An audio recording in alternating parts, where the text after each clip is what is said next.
E se o ser humano, em toda a sua complexidade, em toda a sua fragilidade e genialidade, não fosse apenas um produto do acaso? E se cada pensamento, cada sonho, cada átomo que nos compõe estivesse entrelaçado numa tapeçaria muito mais vasta e antiga do que podemos imaginar? E se a nossa existência não fosse um acaso da evolução, um acidente afortunado numa rocha solitária à deriva no vazio, mas parte de um processo cósmico maior? Um processo deliberado, paciente, que se desenrola ao longo de éons, com um propósito inerente que apenas agora começamos a vislumbrar. Imagine o universo não como um palco silencioso, mas como um organismo vivo, em constante desenvolvimento. O universo levou bilhões de anos para cozinhar os elementos pesados nos corações ardentes das estrelas. Bilhões de anos para que essas estrelas vivessem, morressem e espalhassem as suas sementes pelo espaço. Levou mais bilhões de anos para que esses elementos se reunissem, formando novos sóis, novos planetas e, em pelo menos um deles, as condições perfeitas para a química da vida. Tudo isso, toda essa imensa saga cósmica para gerar vida consciente. Para criar um ser capaz de olhar para trás, para as estrelas e compreender a sua própria origem. A consciência não surgiu de repente. Foi o culminar de uma longa e ininterrupta cadeia de eventos. Das estrelas aos átomos, a matéria primordial, forjada em fornalhas celestes, tornou-se o bloco de construção de tudo o que conhecemos. O ferro no nosso sangue, o cálcio nos nossos ossos.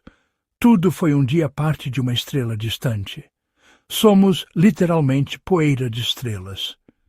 Dos átomos às células, a matéria inanimada organizou-se de forma espantosa, atravessando o limiar misterioso que separa o não vivo do vivo.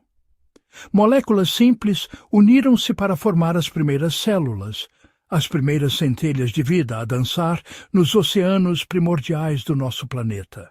E, finalmente, das células à mente, que questiona a própria existência.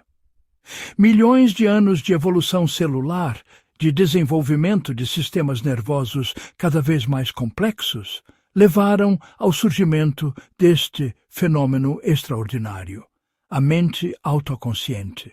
A mente que pode sentir admiração, amor, tristeza e que pode formular a pergunta mais fundamental de todas: quem sou eu? Nada disso parece apressado. Há uma paciência geológica, uma cadência cósmica em todo este desdobramento. A natureza não tem pressa. O universo constrói com o tempo, camada sobre camada de complexidade, como uma montanha que se ergue grão a grão. Tudo segue uma sequência precisa, uma lógica intrínseca que podemos observar na física, na química, na biologia. A gravidade molda as galáxias. As leis da termodinâmica governam a energia. O código genético orienta a vida. Não é um caos aleatório, mas uma ordem emergente, uma dança de leis e potenciais. Nesta perspectiva, o ser humano não é só corpo. Não somos apenas um conjunto de mecanismos biológicos, uma máquina de sobrevivência. O corpo é o veículo, um instrumento primorosamente afinado ao longo de milênios. É consciência capaz de observar, de testemunhar a beleza de um pôr do sol, a vastidão do céu noturno, a complexidade de uma flor. Somos o ponto focal através do qual o universo se vê a si mesmo. É consciência capaz de refletir sobre o seu próprio lugar no cosmos, de ponderar sobre o bem e o mal, de criar filosofia, arte e ciência. Esta capacidade de introspeção é o que nos distingue. Não apenas existimos, sabemos que existimos. E mais espantosamente, é consciência capaz de transformar a si mesma. Através da intenção, da prática, da aprendizagem e da escolha, podemos moldar os nossos pensamentos, os nossos hábitos, o nosso caráter. Somos a única parte do universo conhecido que pode conscientemente decidir evoluir. Talvez não sejamos o centro do universo, como os nossos antepassados acreditaram. A ciência moderna ensinou-nos a humildade, mostrando-nos a nossa pequenez num cosmos de uma vastidão inimaginável. O nosso planeta é um grão de poeira, a nossa galáxia uma entre bilhões. Mas somos um ponto onde o universo, essa imensa e antiga entidade, ganha autoconsciência. Se o universo é um grande pensamento, nós somos a frase em que esse pensamento se torna ciente de si mesmo. Não somos o centro geográfico, mas talvez sejamos um centro de significado, um nó de complexidade e percepção. Isso não implica controle externo, a mão de um titereiro a puxar os nossos fios. Não se trata de uma força exterior que dita cada um dos nossos passos. Nem destino fechado, um caminho pré-determinado do qual não podemos desviar-nos. A liberdade de escolha parece ser uma propriedade fundamental da consciência. O futuro não está escrito, está a ser escrito, momento a momento.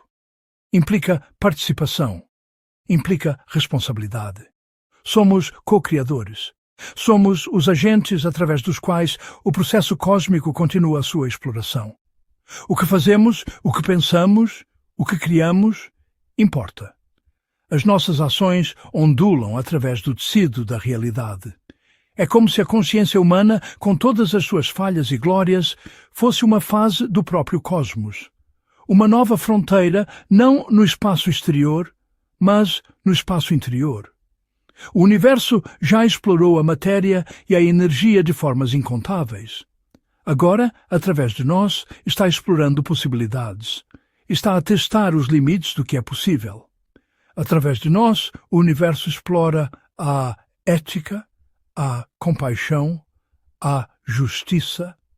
Explora a criação, a beleza da música, da poesia, da matemática, e explora a busca por sentido, o anseio por transcender e por compreender o todo.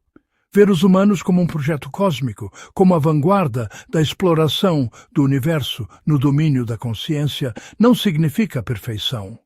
Longe disso. A nossa história está repleta de erros, de violência, de ignorância. Somos um trabalho em andamento, cheio de contradições e falhas. Significa processo, significa potencial. A perfeição não é o ponto de partida, mas talvez seja o horizonte para o qual caminhamos. O valor não está em ser infalível, mas em aprender, em crescer, em continuar a jornada. Talvez estejamos aqui, nesta breve e preciosa janela de existência, para uma tarefa muito específica. Uma tarefa de integração. Para aprender a integrar matéria e consciência, para habitar plenamente os nossos corpos, honrando a sua sabedoria ancestral, sem nos perdermos apenas nos seus apetites, para reconhecer que o espírito precisa da matéria para se expressar, para aprender a integrar instinto e lucidez, para ouvir a voz poderosa e antiga dos nossos instintos de sobrevivência, mas sem sermos seus escravos. Para temperar a paixão com a sabedoria, a reação com a resposta consciente. E talvez o mais difícil de tudo, para aprender a integrar ego e presença. Para usar a estrutura do ego, o nosso sentido de identidade individual, como uma ferramenta para navegar no mundo, mas sem nos identificarmos completamente com ele. Para descobrir o silêncio, a presença espaçosa que existe por trás do ruído do pensamento. Se isso for verdade, se esta for a nossa verdadeira tarefa cósmica, então a nossa perspectiva sobre o sucesso e o fracasso muda completamente. O maior erro não é falhar, não é cometer erros, sentir dor ou enfrentar dificuldades. A falha é parte do processo de aprendizagem. É o feedback que o universo nos dá para ajustar o nosso curso. O maior erro é esquecer. É esquecer que fazemos parte de algo sagrado e imenso. É viver numa amnésia cósmica, acreditando que estamos sozinhos, separados uns dos outros e do mundo que nos rodeia. É esquecer que fazemos parte de algo muito maior, um todo inteligente e criativo que está, neste exato momento, a se experimentar através de nós. E a nossa maior alegria, o nosso maior propósito, é simplesmente acordar para essa verdade e participar de forma consciente e plena nesta dança cósmica.